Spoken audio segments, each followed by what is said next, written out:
Ned Fulmer gives me some of the strongest midlife crisis vibes I've ever seen, and I say that as someone who has been through a midlife crisis or two myself. I've seen a number of people around me go through midlife crises. For millennials, we're just kind of at that point in our existence, and so all of this, I have thoughts, of course. But first, I want to put a little bit of a holy relic on for a second. If you are a longtime Try Guys fan, you may know what this is. 14 hours of labor video. It is a hat that was then associated with Ned's suffering, and I think it's only right that we bring it back for this episode to also be witness to Ned's suffering. If you've somehow managed to not figure out who Ned Fulmer is, he is the member of the Try Guys who only figured out that the most interesting point of his personality was his wife when he cheated on his wife with a subordinate and his whole life imploded underneath him. In typical YouTuber fashion, now that a couple years have passed, he thinks that he can do the utter least in terms of reformation, and people will welcome him back with open arms, eager to hear what he has to say. Because he's actually changed and grown and went to therapy and therapeutic and learned things, right? Since coming back with a very viral podcast that made his ex-wife look like a saint for being willing to be in the same room with him for an hour, he has since released a whole ton of content. He appeared in an AEW wrestling special, but don't get me wrong, these aren't new channels. No.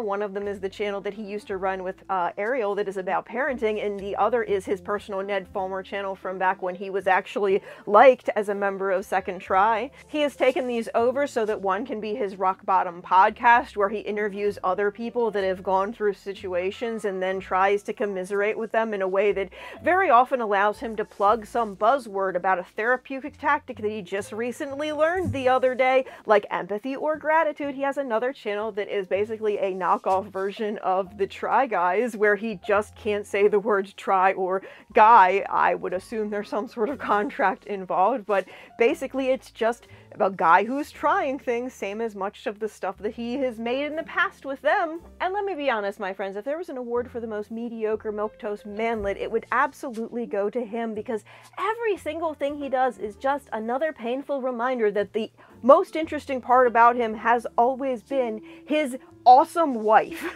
Now, ever since my own midlife crisis, I've realized that I was a lesbian. I've started decentering men. I have devoted a lot of my life to appreciating the contributions of women around me. That is a lot of what my channel is and what it does. So I wasn't initially going to make a video about Ned again, but the reason that my channel is monetized is Ned. My video about Ned Fulmer was the thing that finally pushed me over the edge, so I feel like I owe it to people to give them a little bit of an update, if you are somebody that has followed me for that long. So what do I think about his recent return? In one word, it's pathetic. In another word, it really is very obvious just how little he's changed, and any change that he has made since then is not necessarily in the bestest of directions. Like, he is just barely to the point where he has learned therapy language well enough to weaponize it and use it as a defense of how he's so much better, and he's learned these things like empathy, extensive therapy. This man says he's been through extensive therapy, and here's the thing, I don't even think that part's the lie. I think that he's been through a lot of therapy, and this is all the further that he's gone. You can say therapeutic 12 times a minute if you want, but if it's still not actually internalized into who you are as a person and is just a buzzword that you're using to further manipulate people, people aren't going to fall for this. And when previously the most interesting thing about you was your wife, and you are trying to prove that that is not the fact to the world, you have to have something better than this. A lot of times on this channel, I discuss how often the discussions that we have about celebrities and public figures are sort of like avatars for discussions about things in our own lives. We may suggest the celebrity is cheating on their wife because we want to see how our spouse is going to respond, to see if they're suspicious, to see if we might feel like there's a reason that we want to investigate more. If we're trying to come out of the closet, we may say, oh, hey, did you hear that this celebrity was gay, to see how your family and your friends respond, because if they respond poorly to a celebrity coming out, who knows if they're going to be bad when you come out. I also talk a lot about learning from external experiences so that we don't have to live through those things ourselves. Like All Too Well 10-minute version, and how it's both catharsis for people that have lived through relationships like that, but also at the same time it encourages younger people to not fall into the same traps that trapped people in my generation. And I think with Ned Fulmer and his attempt to come back and like where he's at, there are a lot of lessons that we can learn. A, about how a lot of figures only reform as much as they believe that they're going to have to before coming back out into the world again. They're not waiting until they're at a certain point of healedness. They're waiting to a certain point where they feel like you'll believe that they're healed. Often the first time a manipulative person goes to therapy, all they do is learn how to weaponize therapy. And if you don't necessarily realize that a person might be prone to doing those things, you can't necessarily warn the therapist. If this is somebody who has gone through a big period of manipulating others, they need a therapist who can recognize when their client is just taking the lessons that they're giving them and using them to make them seem healed so that they can get more victims, more vulnerable people. But also, I think a lot of people enter into serious relationships and marriage before they have really gotten to know who they themselves are. And it puts them into a pickle when later in life they realize they have devoted their whole life to getting the best job possible and getting the best partner possible, but they never really got to experiment and like, no, is this actually the best partner? Is this just the best partner based on what I've been told by the powerful figures in my life? I think there are a lot of discussions to be had centering this, because they're problems that I have seen befall a number of people in my generation, a number of people around me, and I feel like if we don't talk about them, we are only dooming younger folks to just follow the same patterns. At least if you're wise to what the pattern can look like, you can kind of take action to subvert that before your spouse blows up their life, rather than telling you like, hey, I feel like maybe I want to experiment more, or something along those lines. Like, obviously there's a lot that we don't know about the situation surrounding Ned and Ariel. We don't know what discussions they may have had. We are just assuming based on things that we have seen from the outside, and based on kind of the impression that I got from her that a lot of this stuff was a surprise on the podcast. But truly, we only know what has been presented to us. Because of that, I don't think anything that I say in this video should be considered the truth, but I do think it's something that you should keep in mind when you see other scenarios like this, so that you and others in your life maybe aren't necessarily hurt next time. Anyhow, my name is AerinMoriarty, and I believe that the media we consume has a huge impact on what we see as normal, what we think is our future in life, what we think the world is possible of giving us, and so much, much more. I believe that pop music and popular culture has a lot more influence on us than a lot of people would have you believe. I believe it deserves a lot more academic study than academia would prioritize, and I think there's a lot of things that are truly art that we don't necessarily recognize it as art, which makes it hard to appreciate it to its full ability in the moment. I am most interested in analyzing women as the own muse of their work and different facets of their personality, different versions of themselves, but also their relationships with other women, whether that be their friends, whether that be their parents, whether that be their compatriots in the industry, whether that be romantically. All of that stuff is so interesting to me. So if it's interesting to you, if you want to see your media a different way, and if you're not just interested in Ned Fulmer gossip, because that's not going to be my content most of the time, please be sure to subscribe, because I am still a very small channel, so it does help me out a ton. Anyhow, back to the video. So I want to start off first with the weaponizing of therapy language, because I think it's one of those things that until you've recognized there's somebody in your life that's doing it, you may think that they like went out and they're healed and they're better, when in reality what they have done is gone to just enough therapy and changed just enough that they can continue to get all of the same things out of you that they, you know, used to get out of you before. Ned may be using words like empathy and curiosity and therapeutic and things of that nature, but is that what he's actually practicing, or is that just how he's worming his little way back into your life? Is he just taking this and making it another tool in his manipulation arsenal? In his most recent video at time of recording, he details all of these things that he went through to try and prove himself to Ariel in order to rebuild trust. First off, that is very specific information to give about somebody who is not physically there present to say that it's okay. But also, I don't even necessarily want to know how you were trying to work up to her, because it really very seldom benefits us to know that information, right? It just benefits you that, oh, I went through all of these steps and she still hasn't forgiven me. As somebody who grew up and went to Catholic school, and a lot of my friends were married in the Catholic faith, it definitely feels like Catholic guilt. It definitely feels like that, like, I tried 100% as much possible to save my marriage, but the thing is, you were the one who broke your marriage in the first place. And he mentions lie detector tests, when, like, ever since so many different YouTubers were doing lie detector tests, more and more people have been discussing how those aren't necessarily always the best indicator on whether or not somebody's being honest or not. But when you seem more boastful about the things that you did to try and win her back, then you seem remorseful of the pain that you caused her and so many other figures around her. I just have a really hard time taking that as sincerity. You don't deserve that woman's trust. And even if you say that you don't deserve that woman's trust, I don't feel like you're internalizing that based on just like, you want her trust because it's easier for you to get the things that you want, which is continued access to your kids and not her taking you for every penny, not being as miserable as possible through the divorce process. Like, there is nothing in his behavior that makes me believe that he is remorseful for anything but what he has lost. Not what he has done, not who he has hurt, not how they have been hurt. It is just how much it has impacted him and the things that he wants out of life. And I honestly think, to a degree, that minus losing, like, the Try Guys entirely and, like, all of the influence he had there, I think that's what he misses more than a lot of other things, just based on his actions. But also the number of times this really seems to be minimized to just being a cheating scandal, as though you didn't categorically implode so many people's lives around you, and many of them the people that should have trusted you the most. If you had hesitations, you owed them. You were in long-term physical relationships, as in like contractual relationships, but also emotional relationships. You put so many people's lives and livelihoods and plans on hold.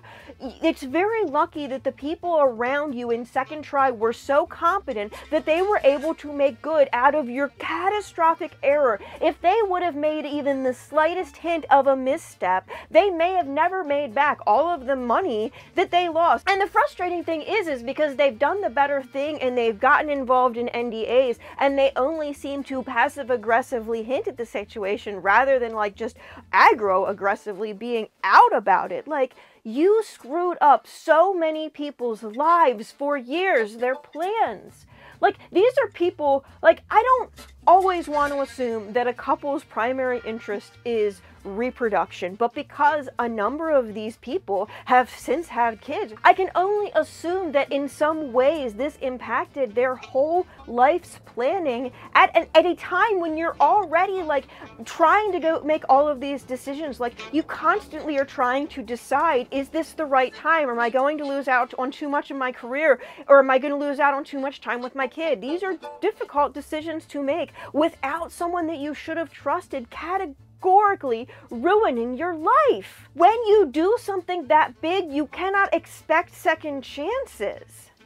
And you can't expect to keep acting like things that are probably like legal obligations are just like people being in acceptance of you in this situation. Like, Ariel may have ownership of this, but I expect that she has ownership over it because these channels existed before the divorce went through. I am not a lawyer, so please go ask a lawyer channel to be sure, but I don't necessarily know that this is the bragging right that, oh, like, you know, she's financially benefiting from this. And even if it isn't legal obligation, she's the mother of your children. She doesn't want them to have an unsuccessful father. It benefits them to have a successful father. And she has to prioritize the kids above all else, since you won't. You're just going to be a child yourself. I cannot imagine what it is like to co-parent with this man. I have seen some friends of mine co-parent with some really manipulative people. And here's the thing, very often they play nice at first so that you'll kind of let them go through the legal process and keep a lot of of the reins, so like they don't take entire custody or things of that nature.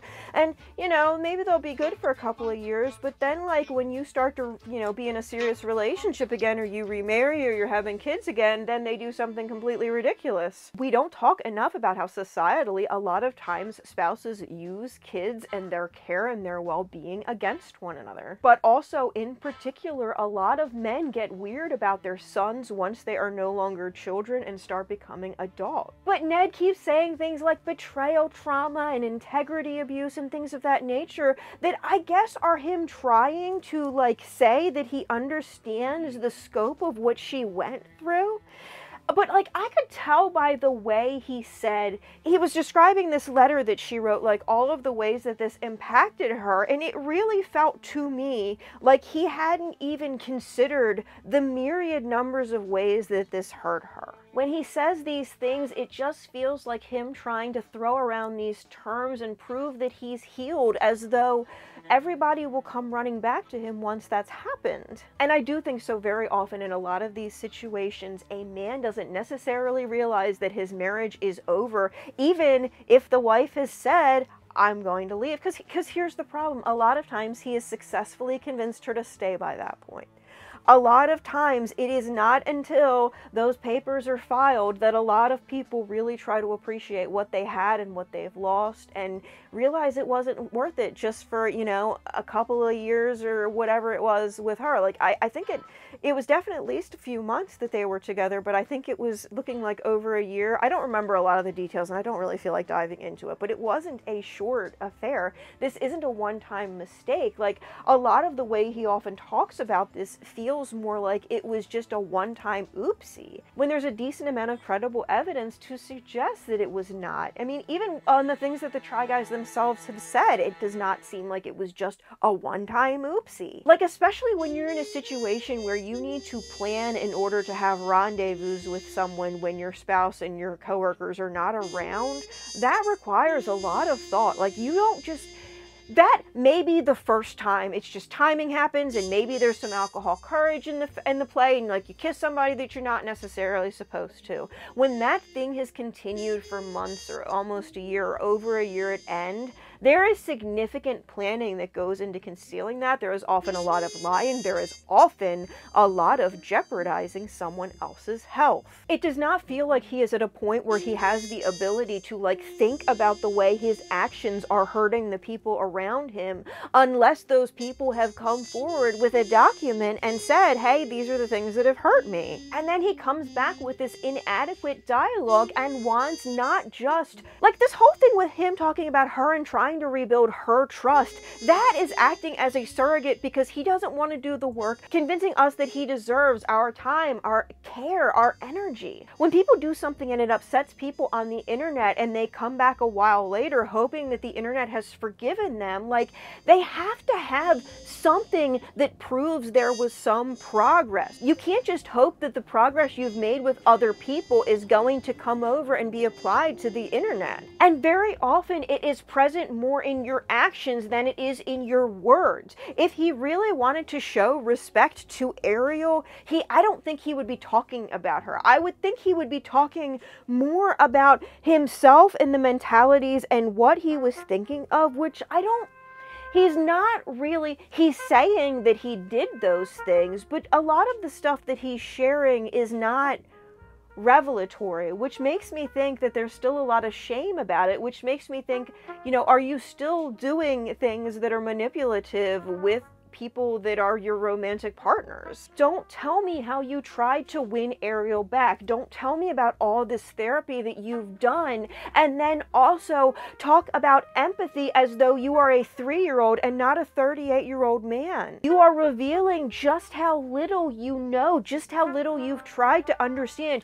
You are not even at the level where you can be an emotionally deep enough co-parent to your own children if you don't understand empathy and think about my wife before I do things that categorically ruin her life. Recognize that the point of being better is to be better, not to win Ariel back, not to get people's attention back, not to have the things that you had when you were a member of the Try Guy, not to have the Try Guys respect, not to show the Try Guys just how bad they screwed up when they got rid of you, or whatever twisted motivation you're operating under at this juncture. Recognize that the point of being better is not just about her or your kids, but is just about how you need to interact with every human being that you interact with in your life. Like, if this is how you treated your wife, and if that was how you treated one of your like subordinates, how do you treat the other people in your life? Not to mention, that is how you treated the other 3 co-founders of your business with.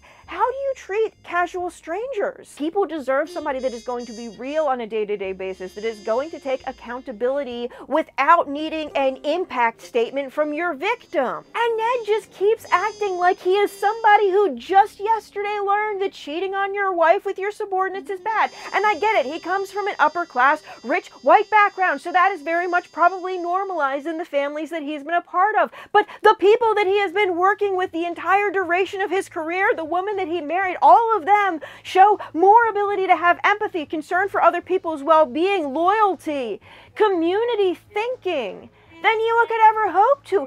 What do you need to see around you to realize that you have a really warped worldview if you're throwing away things like this rather than talking to the people around you? It's not just that you cheated on your wife. It's not just that you screwed over your coworkers in this monumental way. It is that you did everything in seemingly the way that was destined to hurt the most people.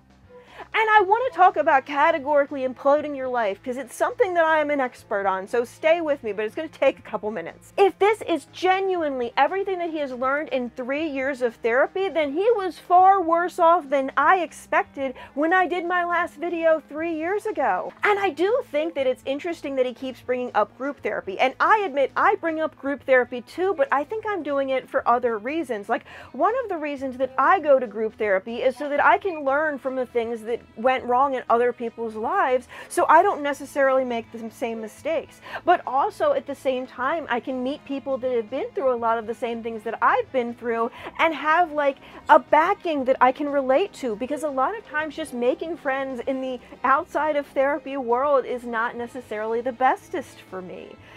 Ned really strikes me as being the type of person who does best in group therapy because a lot of his like best coping skill is looking down on other people.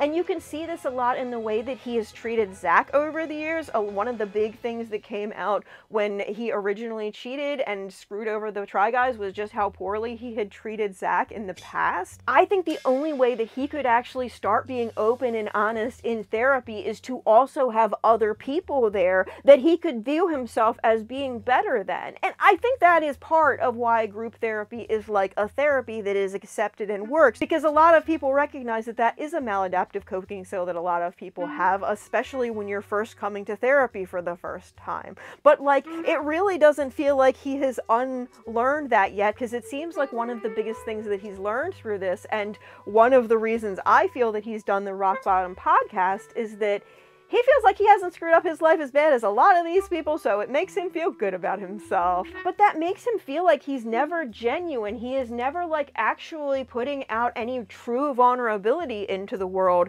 unless he is also bringing somebody along with him to kind of use as a shield or to allow him to deflect. And I do think that like societally and like media literacy wise, this is a trait that a lot more people have than they will allow themselves to realize. Like, if you have ever been in a bad family and watched the Duggars and been like, well, at least I'm not in the Duggars, you have that coping skill. If you've ever sat there watching My 600-Pound Life thinking, well, at least I'm not 600 pounds, you have that maladaptive coping skill. But that is a lot of ways how reality TV is very often used to kind of like subtly manipulate like a certain level of social compliance. But I think for Ned, group therapy is a way for him to reassure himself that he hasn't imploded his life as bad as because he thinks he's imploded his life, because he's just going to go through a little bit of therapy and then everybody's going to believe that he's a great guy again and everybody's going to come running back to him. At least that's the vibe that I'm getting from him. But I want to discuss the full impact, because here's the thing.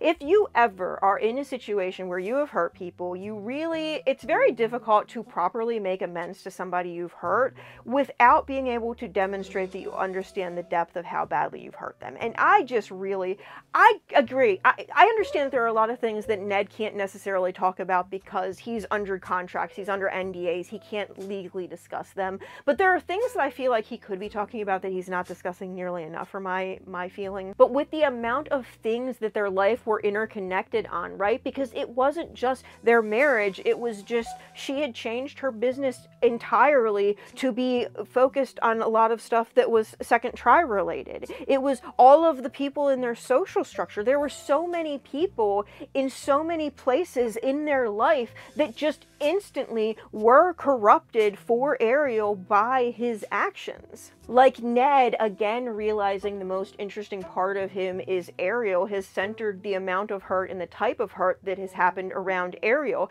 And a lot of times not even really fully accepted what has happened to the kids and how he's hurt the kids either. His actions send a message to his boys that he believes that it is okay to cheat with somebody who is the mother of their children. And I think a lot of people want to believe, like, oh, if a boy sees this lesson growing up, he's not going to want to hurt his mother, he's not going to want to put her through that. But I can attest, as somebody who dated a lot of men who were raised by single moms, that a lot of times the lesson that they took from that is their moral center was their father. Their father thought it was okay.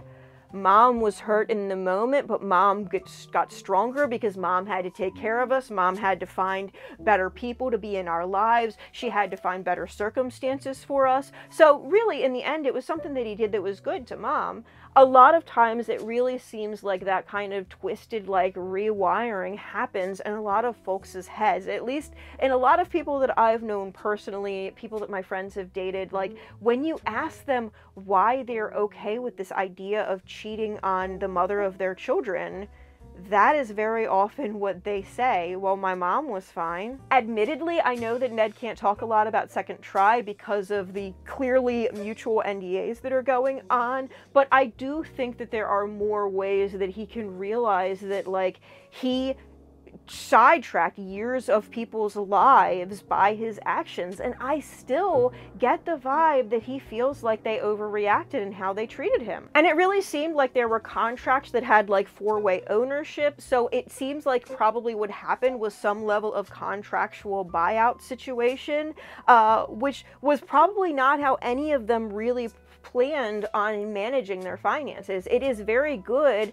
that they were all very capable and that they did manage to make a good thing out of a bad thing. I have noticed that a lot of older fans don't necessarily like the direction that they're going, but I think a lot of people need to remember that it is predominantly younger folks that watch that kind of content. And when you're trying to make, like, a media empire, when you're trying to, like, actually be able to be a studio and to have multiple productions and things of that nature, you really do need to target more a younger audience. And I do think the way that they've kind of gotten rid of Ned in a way that allows them to onboard a different audience, but also to maintain their existing values, was really interesting. And it was really, I think in a lot of ways that this is going to be something that we discuss in PR books for decades to come. It really drastically changed a lot of second try's priorities, though, and made them decenter the original four guys. And I do wonder how much Ned had been pushing against that all along, because he wanted the personal glory. He wanted to be able to trigger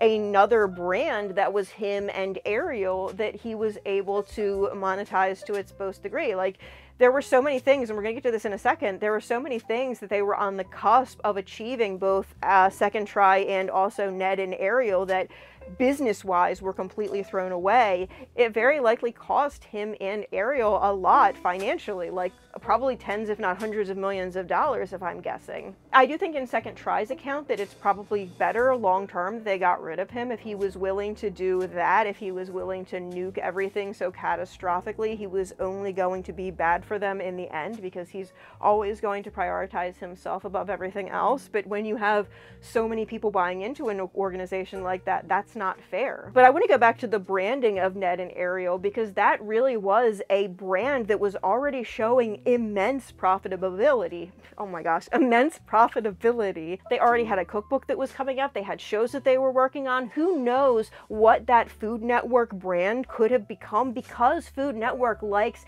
taking a brand and then just like maximizing it, cranking every knob up to 11 and really trying to like make the most money out of things. They could have had like ceramics ware in stores. They could have had all of these different partnerships, and all of those things instantly ended overnight.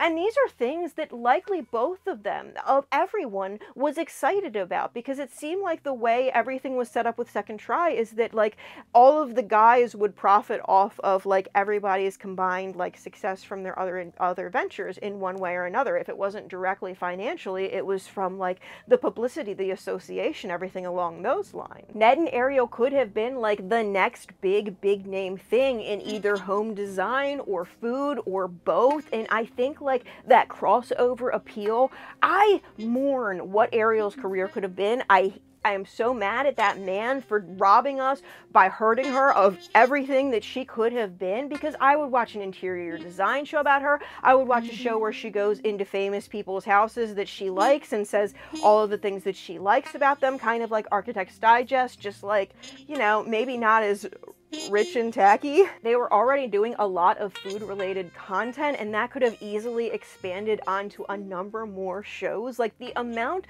of financial impact that had to the Ned and Ariel brand, which was basically just cut off as it was starting. That's going to be seen as one of the most boneheaded decisions anybody has ever made in business books for years to come. For somebody who like went to Yale or whatever it was, he really shows a lot of poor understanding of branding and what people actually care about with branding. The woman who he cheated with, who we cannot know which pressure she was under, so I don't really want people discussing her name. She's already had her name dragged through the mud. She has already suffered a ton from this. She had a whole marriage that was planned out. We don't know whether she cared about that relationship or not, but she may have. She had a whole idea of a future that she could have with Second Try that was just made very difficult overnight, and now she has a name that is very recognizable, and who knows what her future is. As somebody who has been in a situation where there has been a lot of outside pressure to sleep with the boss for the sake of my job when I needed my health insurance, I have a hard time faulting her without having more understanding of how much knowledge she had going in there, where her head was, what she was operating from. Was she afraid that she was going to lose her job? Was he putting opportunities out there that were only accessible if she did certain things? Without knowing that information, it is hard for me to want to criticize her too much. I think there's very much a lot of discussions that have to be had about like corporate romance politics. It's not romantic at all, though. It very often becomes you are with the boss because you need that career opportunity to pay your bills. I've debated doing videos about that in the past. I've had enough bosses over the years that it wouldn't necessarily be a 100% like giveaway but I would have to be very careful about how I did it. I also want to talk about the fan impact. Now, I am by no means saying that, like, you need to think about the fans with every decision in your life, but, like, when you have really made your relationship front and center of your content and your identity in that content, you kind of need to think a little bit more about it. But I do think that if people are enabling your lifestyle through consuming your content about your relationship, and you are fronting as though your relationship is all on the up and up, that you should at least keep your misbehavior behind very tightly closed doors so that people don't see it. When you are going out to meals with this person, you are interacting in a way that is a little bit more than just friendly. When you are out and you are making out in a club that I believe was in a city that people had a reason to believe that the Try Guys were there, you're a decently recognizable guy. Like, there are tons of private places that you can get away with doing all sorts of things. Doing something so publicly like that, after having done it for that number of months, with the duration that a lot of us suspect this relationship is, like, I think at some point you want to get caught, or at least you want people to suspect, especially because there were like a couple of weird moments in old videos as well. When you're making sure that stuff is happening on camera, you owe your audience better than that. And it is really truly sad that somebody who knew, somebody who was repeatedly told, I didn't have faith in marriage until I saw your relationship. Like, yes, I understand that that puts a certain pressure on your relationship, and I want to discuss that in a second. But at that point, when you know that one of the things that a lot of people are buying into is that relationship, you owe it to people to be honest about that relationship and not have everything happen like this. I think if you're in a position where you have this relationship and there is a lot of external pressure and there is a lot of external interest, and you realize that there is some sort of marital breakdown, you realize that you do have pressure to cheat, that you feel like, you know, I never got to experiment before I got married, I feel like my faith or my community pushed me into a marriage when I wasn't fully certain of who I was or what I wanted, I wish I would have gotten to experiment a little more. You owe your partner to take those concerns to them. And very often, I will say, I have never been married, but I am somebody who is pretty non-judgmental about people's lives and who has known a number of married people. So many married people have come to me over the years wanting someone to be a third in their relationship because one spouse, or very often both, feels like there were things that they weren't able to do when they were younger that they wanted to do. And I'm sure right now there are men typing away at the keyboard. My wife didn't. Okay, first off, you need to make sure that your wife is coming from a secure emotional place. You need to be making sure that you're meeting your wife's emotional needs before you have that discussion. But also, I think the number one problem with this discussion is that men say, I feel like I didn't get to experiment with women or men when I was younger, so I want to do so now. And then the woman comes back and says, well, I want to experiment with women or men too. And the man shuts them down and then makes it like it's some unacceptable thing. I have seen it happen the opposite gender way around. It just tends to be the other way in what I have experienced. A number of friends have come to me wanting to cheat over the years, and a lot of times what I tell them is, have you had a discussion with your wife? Have you been open with your wife? And like, even if your wife has a bad reaction to that conversation, your wife is always going to have a better reaction to that conversation than she is to the affair.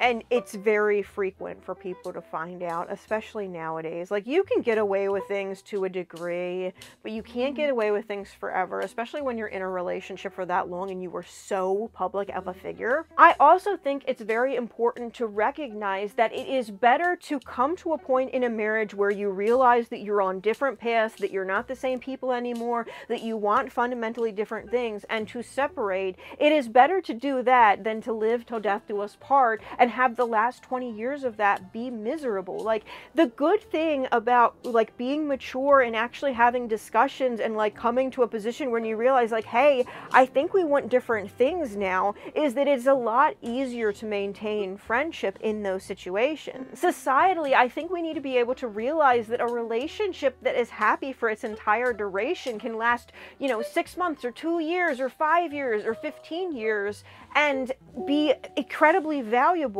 And maybe after you stop being romantic partners, you just raise the kids in the house together and you date different people on the side. Like, there are so many different types of relationships that are so much more common than a lot of people realize, just because we don't talk about so many of these things. These are very often considered taboo subjects. People come to me because I'm the non-judgmental friend who has been in a bunch of different relationship configurations before, and thus is not going to judge them if they want to have a little bit of hanky-panky on the side, unless they don't want to be honest with their wife about you know, where they're putting their shenanigans that could end up with bringing other shenanigans home that ruin people's health. Like, he very well could have jeopardized her health for the rest of her life because she likely didn't know that she needed to get certain preventative screenings more regularly. But somebody that got hurt and that is hurting that most people aren't really factoring in is Ned, and I totally understand if you feel no sympathy for Ed. I don't think you need to feel sympathy for Ned. I do think that you need to see a little bit more of where I believe that he's likely coming from. Like, very often when you catastrophically implode your life like that, there is a reason. It is because there is something that is going on in your life that you're not compatible with. And so very often, because we're just told you're going to want a spouse, you're going to want a long-term job, you're going to get married, you want to have kids, you want to do all of these things in this order, very many people do not actually stop to sit back and think about that until they're reaching those milestones in their lives, their mid-30s, their mid-40s, sometimes earlier. It seems to be happening a lot earlier with millennials, I think, because we have more access to information and we think about things more. These are not the maneuvers of somebody who has a lot of self-confidence. He can act like he's self-confident, he's this confident man all he wants, but these are the actions of a very insecure person who is using external validation in order to boost himself up. Like, he has always relied on Ariel being more interesting to him, and if he can't be interesting and he can't be entertaining on his own, he can at least be the husband of Ariel, and Ariel is this cool chick, so there must be something decent about him because he scored this cool chick. I do get the feeling that he is a little bit shaken about the amount of hate that he has received, because I don't think he was fully processing everything as objectively as he likely thinks he was. I think he has seen the number of people that objectively have done worse things in terms of like legality or what have you, and have been able to come back, and thought that he was going to be able to do the same. It really has always been that Ariel and his proximity to her is one of the most interesting things, and that's why how he's tried to win her back is such a big topic of his discussion right now too. It is clear that he is coming back to the internet and public life because he wants to be an entertainer. He has other, you know, strengths that he could use to have a job that would continue to keep him gainfully employed in a manner that would likely sustain him at the level that he wants to be sustained at. The reason that he is coming forward in the public again is because he wants to be an entertainer, and I think he very much has a curse of he has not done enough self-investigation and figured out who he actually truly is, other than her husband, their father, their business partner.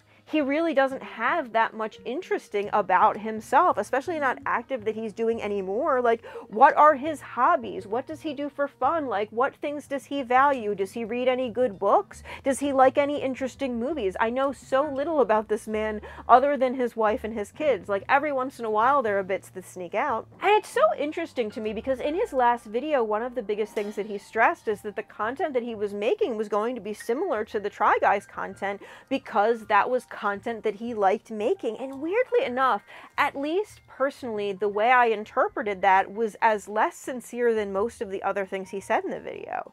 Which just, it really has me wondering, is the biggest reason that he came back because he lost their respect and he wants to prove that he can regain it, or he wants to prove he can regain the respect of people like them, or better people than them, his SNL comedian friends or whatever. I do think that losing their good opinion hurt him at least as much, if not more, than losing Ariel's.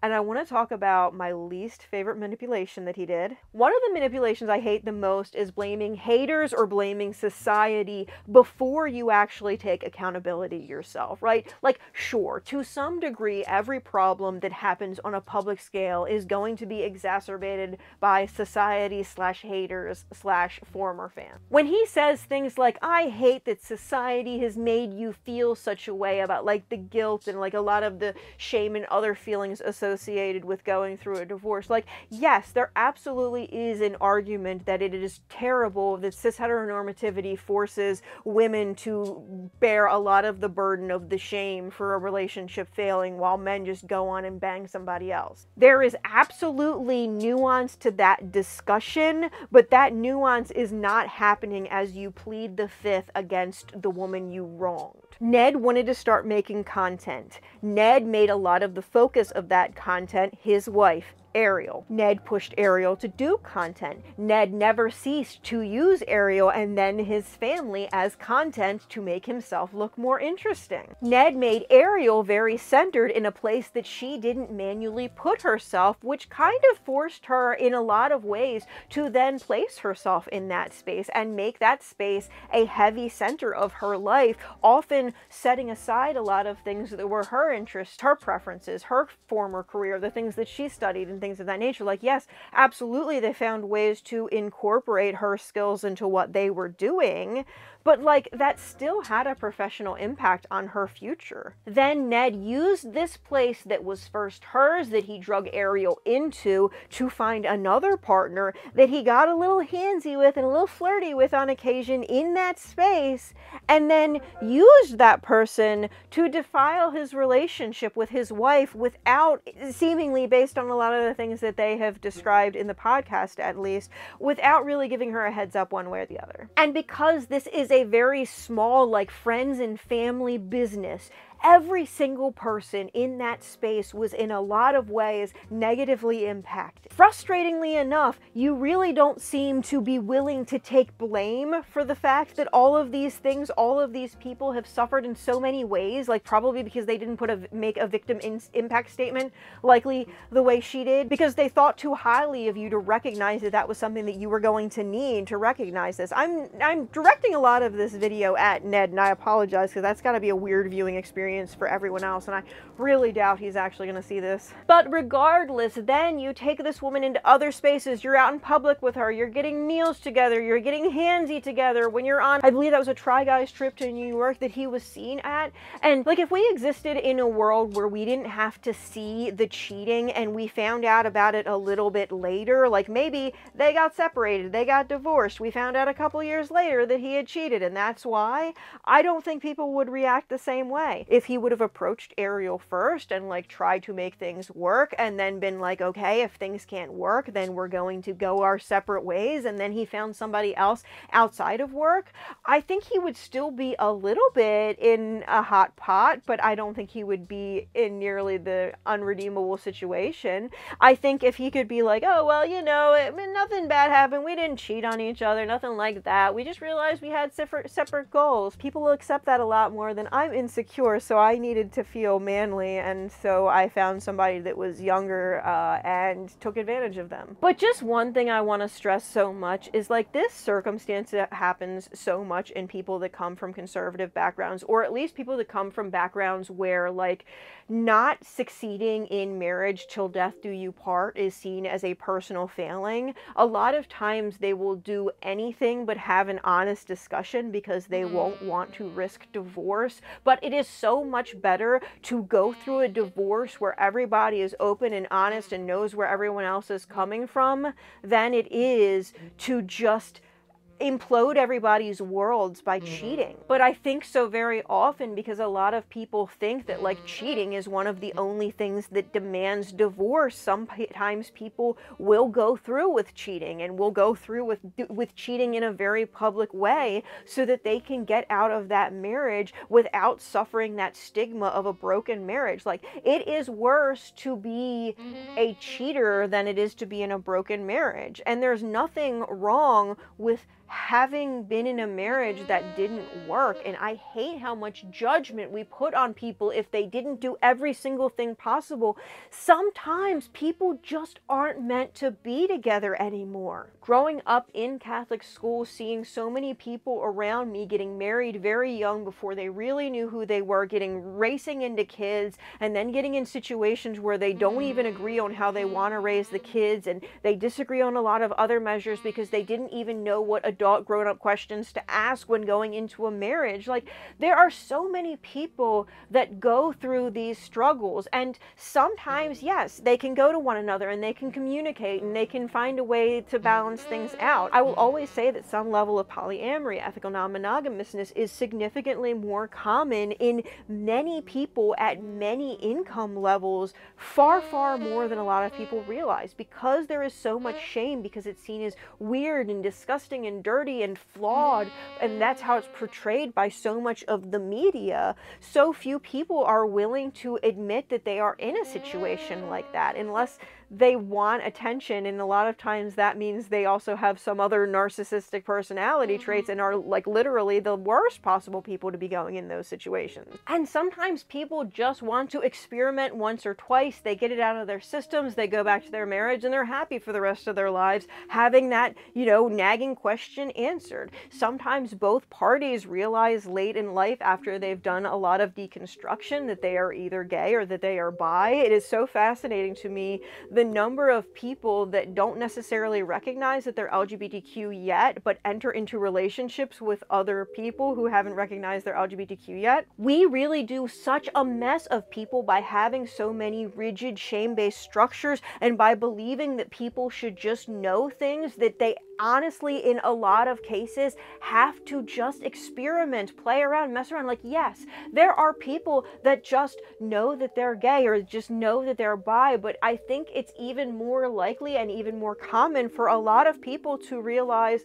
a little bit later in life, when they have a little bit more confidence, they're a little bit less insecure and focused in their own heads, and they can really just start to think about other people. They start to deconstruct, like I said, and then they realize, oh, hey, I'm bi, I'm a lesbian, you know, what have you. But also at the same token, yes, there are absolutely people that thrive in and benefit from monogamy in all genders, but also there are people of all genders who benefit from and thrive in poly relationships. There are people that just would prefer to be self-partnered and to have other people that you live with that are friends instead of a romantic partner. There are a lot of different structures for relationships and for families and things of that nature that a lot of people don't necessarily recognize because they're not as commonly displayed on the media. And yes, it can be difficult to have these discussions because shame and because insecurity are such like problematically involved like parts of our society. If you could actually get people to have an open, honest, comfortable conversation,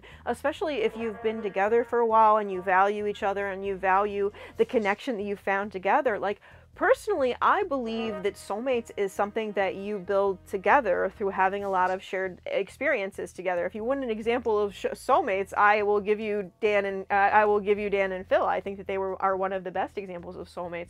But like, I think as well as they got on initially, like, what has really made them great is the fact that they have had so many experiences together and come out very similarly from them, but like different at the same time, but like different in a way that makes them the same, if that makes, they're different in a way that makes them puzzle pieces for each other, and it's just really beautiful to see. Even within a lot of people that come from a lot more restrictive religious structures, there are people that realize late in life that they're into these sorts of things. I mean, there's a reason why Secret Lives of Mormon Wives is a thing. And if they don't go out and do it in real life, they may write a book about it. Like, I believe that if Stephenie Meyer was in like a relationship where she felt like her romantic needs were being met, that she wouldn't have written Edward and Jacob to meet those romantic needs that she seems to have. And I do have to be honest and say that any relationship that gets the level of scrutiny that Ned and Ariel's got is going to be difficult, but that is why it becomes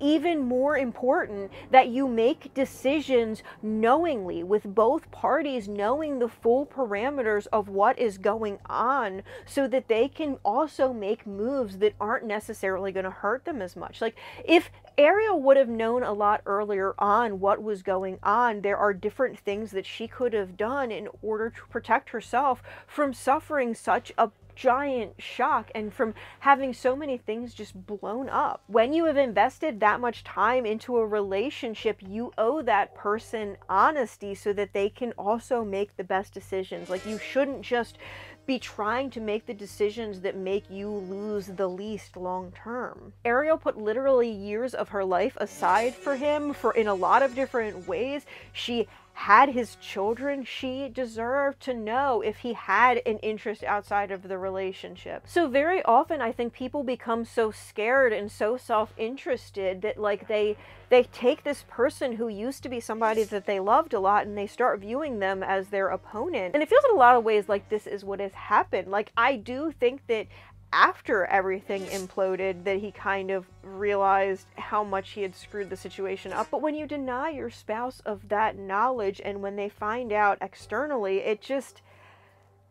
I hate it. I really hate it. I believe that Ned stayed away for a while in hopes that we would collectively forget how mad we were at him, and he believed that if he made some half-hearted effort to say that he had changed, that we would assume that that is how he spent his time changing. But he has failed to realize that a lot of people are more wise to those things nowadays because of so many YouTuber scandals that those people have come back and not been good people. I want to talk about Teleprompter a little bit because there was just like his, I don't know if it's really right to call it an apology video. I'm going to call it his black shirt kitchen video. He just stares very intently at the camera at all times, and he also speaks with a weird cadence the whole time, which makes me believe that at least some level of this was on a teleprompter and scripted. And absolutely, I do think some people should and need to have like a teleprompted apology, but I think especially in this case it did him no favors. It kind of gave him a vaguely serial killer vibe because he was staring directly at me, never looking away, and talking about emotions in a way that made me feel like he didn't necessarily have any. It's not the creative decision I made. I go back and forth on whether or not I believe he has a crisis PR team working with him, just because crisis PR teams are the standard. They allow a lot of people to save a lot of money, but also I'm like, dude, if this is what your crisis PR team is approving you to say, yuck, how bad are things when they're not working with you? So I'm hoping this is something that he crafted himself, but there were also a couple of times where he made weird sniffles, and it reminded me of when Laura Lee did her like fake tears on her apology. It really did not have a lot of sincerity. And like I said, I get that a lot of people do want to use teleprompters to make sure that they're not misunderstood, but especially when you're somebody whose like big thing is that you're going to make a podcast where you talk to other people about your rock bottom and their rock bottom, needing to have like what felt very scripted of a statement does not bode well for his future success, I don't think. He really needs to do a lot of soul searching and find the actually interesting part of himself. I'm sure there is a kernel of interesting human in there. I just don't think it looks like the Ned Fulmer that we usually see, you know, the wife guy Ned. And like I said at the top, I go back and forth about like just how much I think he understands and accepts that Ariel was the most interesting part of him, because a lot of the things that he does seems like it's trying to prove to himself that he's more interesting, can be interesting. I'm getting tired at this point. This has gone on way longer than I expected.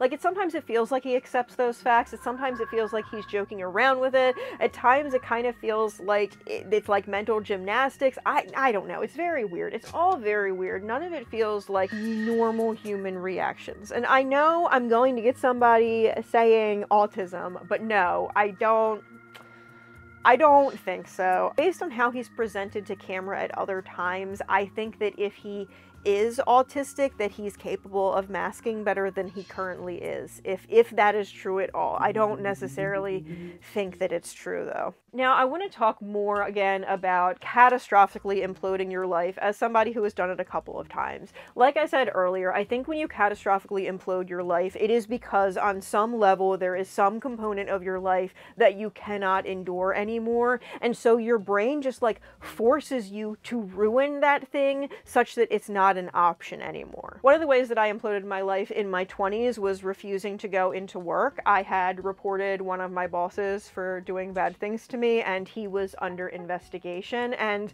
I think on some level I recognized that they were never going to fire him and I was going to have to go back into that place, but I also was too stubborn to just quit. I was too stubborn to recognize that, like, it was always an option to just go home. So I kind of just imploded my life by just not doing anything for months, such that no one wanted me there anymore, and I was forced to go home. I couldn't necessarily go through with making that decision myself because I wasn't really ready to accept a lot of the things that I had to accept. A big one is that it's very difficult for me to live alone, and that it is really not worth it. I will likely always be the type of person who has to live with another person. I just don't necessarily think about eating and things of that nature unless I see other people doing it. But if I live with somebody else, I don't have to set alarms to eat 3 meals a day anymore. And I know that Ned, I believe, grew up in the Catholic Church, and that type of regressive, repressive structure can make it very difficult for men to accept things like, am I a member of the LGBTQ community? Am I more interested in poly? Am I not actually able to commit to monogamy? Like, are there different wants that I have, you know, in bed that aren't going to get filled here that I need to get filled outside of my relationship? A lot of those topics are things that, like, you kind of need to address. Like, it's hard to live a life that is mismatched from who you are. Trust me, as somebody who stayed in the closet for 20 years for my career, pretending to be straight when I was actually gay was one of the hardest and least worth it things that I've ever done. And looking back at Ned, again, you get forced to marry young, you get forced to have kids very early, you get forced to, like, have all of these hooks placed inside of you that this is what a typical life looks like, and this is what your life needs to look like. And you really have to go through a process of deliberate deconstruction wherein you ask very difficult questions about yourself, and then you are honest in the answers. And when you see things that make you feel a certain sort of way, like if you're feeling uncomfortable about something, instead of running as far away from that feeling as possible and getting a mistress, examine that feeling. Why are you feeling uncomfortable? What is making you feel wrong about the situation? Even after I realized I was bi, I still had a lot of these, like, cis heteronormative comp het notions in my brain that were telling me that it was more valuable to have a male partner than a female partner. And that really prevented me from realizing just how gay I was until I was 38 years old. I was participating in a lot of relationships that were not good for me. A lot of times I didn't feel like I could exit out of those relationships unless they were really bad, because at least he didn't hit me. You know, a lot of us end up staying in relationships that aren't good fits because we believe that there's no possibility of better, or because we need the safety and security of that relationship, but we don't necessarily realize how unsafe or how insecure we are. Especially if you have a partner that's going around and doing things on the side that you're unaware of. They may be letting people into your space, they may be letting things into your body. You really have to be mindful of things like that. And that is why I say, no matter how strong your relationship is, when your GYN asks you if you want those tests every year, you should get them done every year. And I just get the vibe that because Ned hasn't been able to fully accept himself in whatever way that means, that it has prevented him from actually actualizing therapy into real change, because I think there's a part of him that doesn't want to make whatever change that is, or can't accept who he actually is inside. And I do have the fear, though, that even now, after everything that has happened, he will be unwilling to confront that he is going to go the worst possible direction from this, which is the direction a lot of people go when they realize they've upset people and they don't want to actually make change in their lives, and they're going to be a right-wing grifter.